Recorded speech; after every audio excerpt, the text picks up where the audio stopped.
All right. So this week in writing, we are talking about organization, how to organize our writing. So I'm going to read you something, and I want you to kind of listen to what I read. All right. It says, over time, the boy becomes a great hunter and warrior.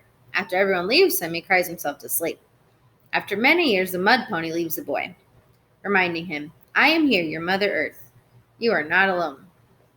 He visits his mud pony every day. Then the pony leads him to his parents. In the morning, he is surprised the pony has come to life. Once a poor Native American boy dreams of owning a pony and shapes it out of mud. Finally, he becomes a chief. One day he comes back to the village and everyone is gone. Did that make a lot of sense to you? It did not make sense to me either. If you notice the vocabulary in it, right, it says finally and then it keeps going. The beginning says over time. That doesn't make a lot of sense. Then once, right? Once should be at the beginning. Instead, it was towards the end of the story. In your packets, you have this paper. This goes in your writing binder. I'm just going to read what it says talking about organization. Have your ideas been grouped logically to show the sequence's order of events? Does the writing speed up and slow down to spotlight the most important parts?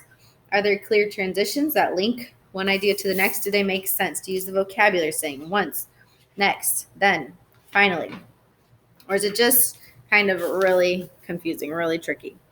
So that doesn't make a lot of sense. So you can do this today or tomorrow. I'll leave that up to you. You cut out these pieces. Some of you already have them cut out for you. And then you're going to reorder them. Put them in the actual correct order. So instead of the numbers over here, these are wrong. You're going to write what order they go in on this side. So say this is actually the first one. Put it in the one spot. You should do this before I read the story, and then check your work as I read the story just to make sure they're in the correct order. So that's what you do with these is you cut them out and then you reorder them by putting the number on the far side. Okay. But if you look at the sentence in our mixed up storyline, let me see if I have a different copy of it. There are some phrases like I was mentioning. Okay. So here's what it looks like. So the very first word says over time. That doesn't make sense for the beginning. And then it says finally. Where is it at? Finally. But then that's not the end. After finally comes one day. We have once. Then. Right? So those are some words that are kind of help us to put our story in order. So you're going to be writing your own life stories this week using many of those same sequence words. Okay. So I want you guys. So finally is a good way to end. Once is a good way to begin a story.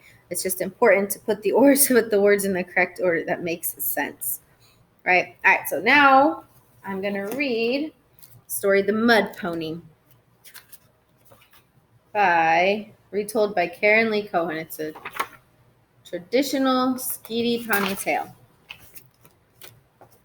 There was once a poor boy in an Indian camp who would watch by the creek as other boys watered the ponies. More than anything, he longed for a pony of his own. So at last, the boy crossed the creek, dug the wet earth, and shaped a pony out of mud. He gave it a white clay face. He loved his mud pony.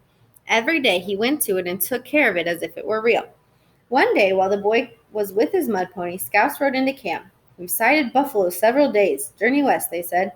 The people broke camp, for they would starve in the months ahead if they didn't hunt the buffalo.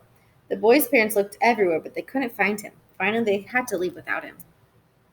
So there's the boy.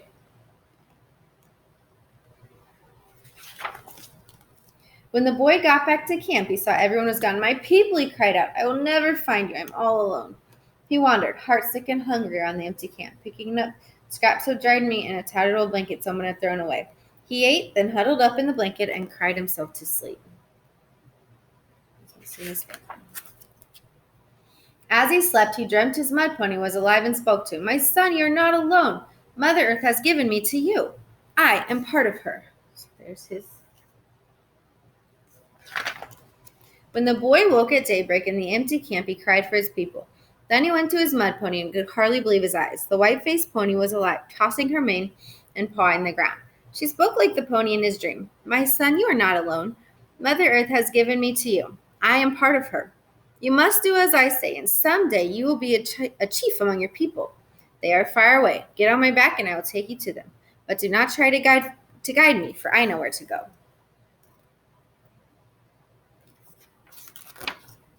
For 3 days they journeyed over the plains. The boy was worn and hungry, but he would not give up. He let the pony guide him. Then at the third nightfall, the boy saw smoke curling up from teepees in a camp. They had reached his people. Go and find your parents, said the pony, but leave them before dawn. It's not time yet for the others to see you. I'll be waiting in the hills. Now cover me with a blanket to protect me from the rain, for I am part of Mother Earth. The boy went into the camp. He wandered among the teepees until he found the smallest one. He went in and threw dried grass into the fire, so a blaze went up in the fire's light. He saw his mother, and he woke her. Here I am, he said. She touched him, and tears came into her eyes. Then his father woke and marveled at how the boy had found them when they had gone so far away.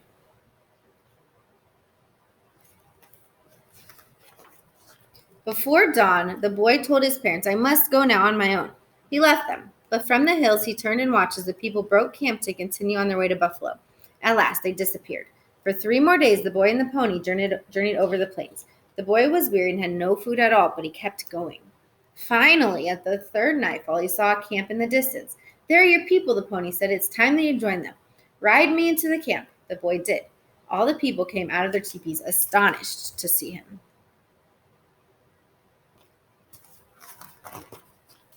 A war chief invited him into a big teepee. There was soup and dried meat and 2 buffalo horn spoons in a wooden bowl. They ate together.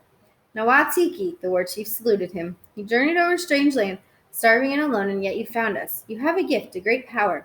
Now you must help our people. An enemy has attacked us on our way west, killing men, keeping us from reaching the buffalo at daybreak. You must join us in battle.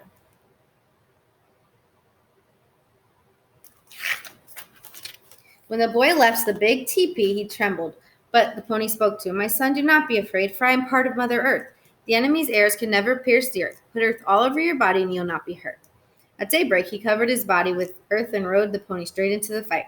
There was a fierce battle, but he led his people to victory. At last, the people were free for the hunt, and the boy on the white-faced pony showed the way, capturing more buffalo than any of the grown men.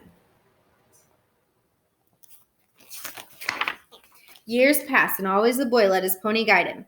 Always he was a powerful leader. Finally, he was made a chief. As a chief, he had a corral full of fine horses, but the white-faced pony was his great gift.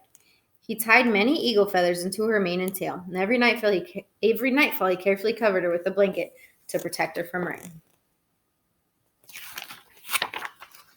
Then one night while he slept, the pony came to him in a dream. My son, now you are chief among your people, a chief with the power of Mother Earth. It's Mother Earth who gives you the power, not I. I am part of her, and it's time that I go back to her. You must let me go. The chief got up in the dark and went to his pony. She pawed the ground and tossed her mane in the wind. Take my blanket, she said. He did. Then he went to his teepee.